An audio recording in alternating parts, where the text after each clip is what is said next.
लोग क्या सोचेंगे, आप कैसे होते हो, अच्छी बात नहीं है। चलिए धन्यवाद। मैं संजय लाल यादव जी आपसे आग्रह करता हूँ, संजय लाल यादव जी आपसे आग्रह है कि आप तत्काल मंच पर आए।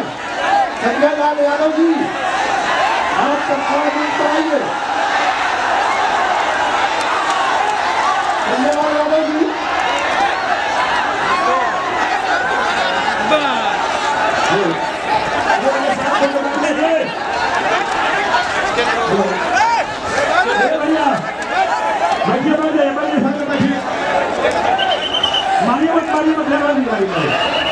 तो वो भाई है, बैठ जाइए। आप लोग टिकट लेकर के आए हैं, उसके बाद ही लफड़ा कर रहे हैं।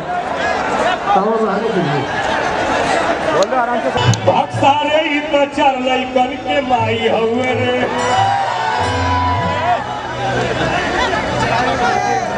हमारा मत भैया साल सुनाओ। हाँ डांसी बाबा बिलवा पहले छोटी रे नदी, तो वो नहीं बाबा बिलवा पहले छोटी रे नदी।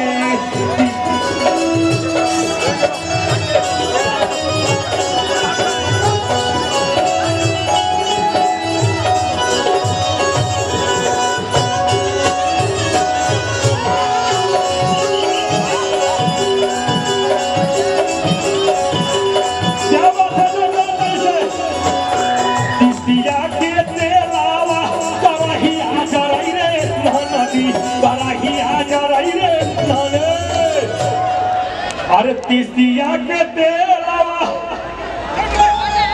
तभी जोरदार क्या बात है मेरे भाई, सपोर्ट का लोग कैसे कि आचार संहिता लगल हम मेहरारू बन जाई। सभे बताओ लो भाई बन जाओ तो तुम लोग ताली बजा दो जोरदार तो नहीं उठा।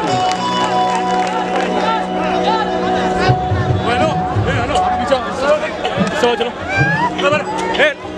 मैंने वो ताली बजी तो भाई इन लोगों को भी लेके जाओ, इधर आओ हो।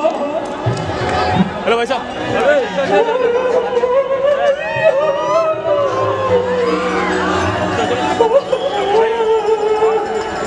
आ जाओ। अरे तीसिया के तेलवा अरे करहिया जरई रे नदी, कराही आजा रही रे नदी, कराही आजा रही रे नदी। वैसे जहरई दिया हमारा छोटी रे नदी, वैसे जहरई दिया हमारा छोटी रे नदी, हमारी छोटी नदी, हमारी छोटी नदी, हमारी छोटी नदी। वैसे जहरई दिया हमारा छोटी नदी।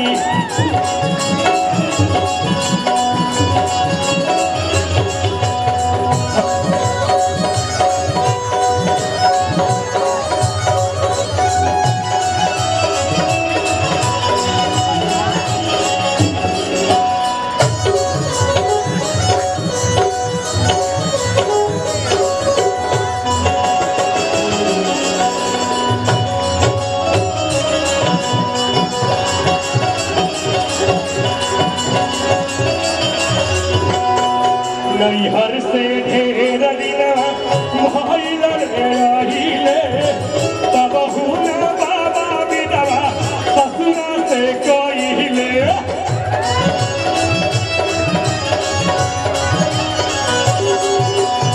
नैहर से ढेर दिना मोहल्ला रहीले, तब हुना बाबा बिदवा ससुरा से कहिले।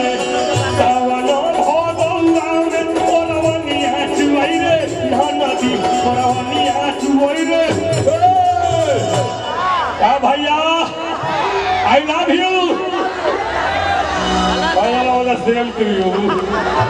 सावन भदौआ अरे वरवनिया छुआई रे नदी, अरे वैसे छुआई मानवा हमारा छोटी रे नदी, वैसे छुआई मानवा हमारा छोटी रे नदी।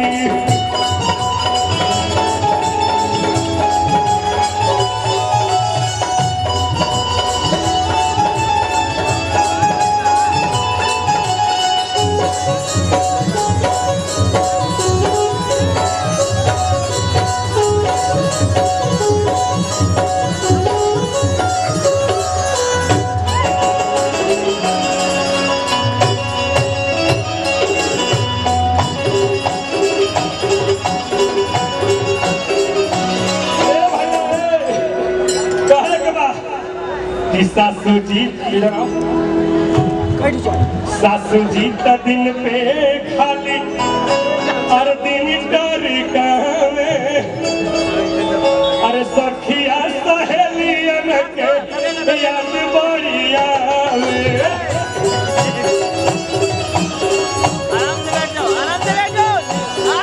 सासू जी त दिन पे खाली दिन डर कावे सखिया सहेलियन के याद बढ़िया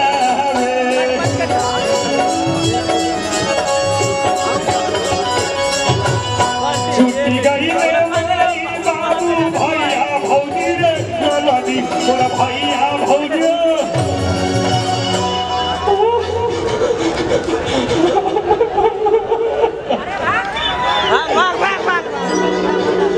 छुट्टी गई माई बाबू अरे भैया भौजी रे नदी आ छुट्टी गई मई हरे के यार छोटी रे नदी छुट्टी गई मई हरे के यार छोटी रे नदी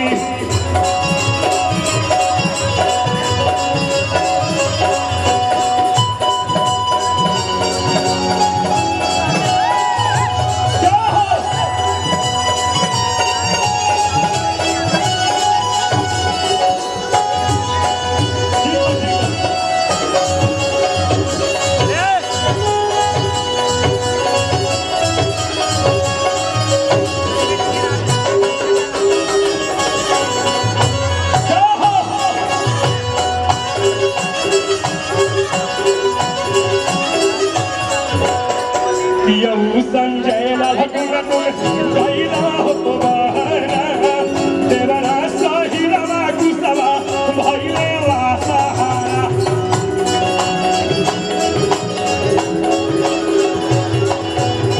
पियऊ संजय लाल टुन गैला हो बहारा पियवा सही रमा कुसवा भैले सहारा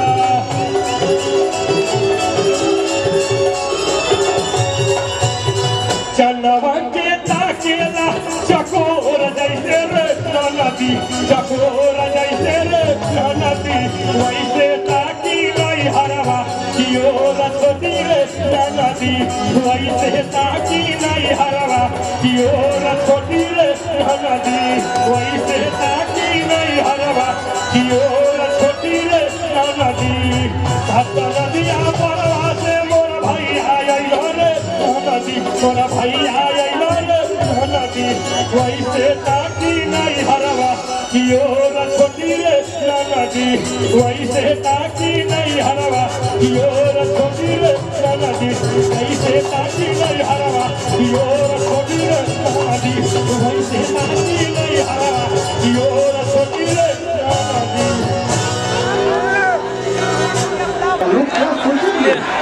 आप कैसे होते हो अच्छी बात नहीं है। चलिए मैं संजय लाल यादव जी आपसे आग्रह करता हूँ संजय लाल यादव जी आपसे आग्रह है कि आप तत्काल मंच पर आए। संजय लाल यादव जी आप तत्काल मंच पर आइए। संजय लाल यादव जी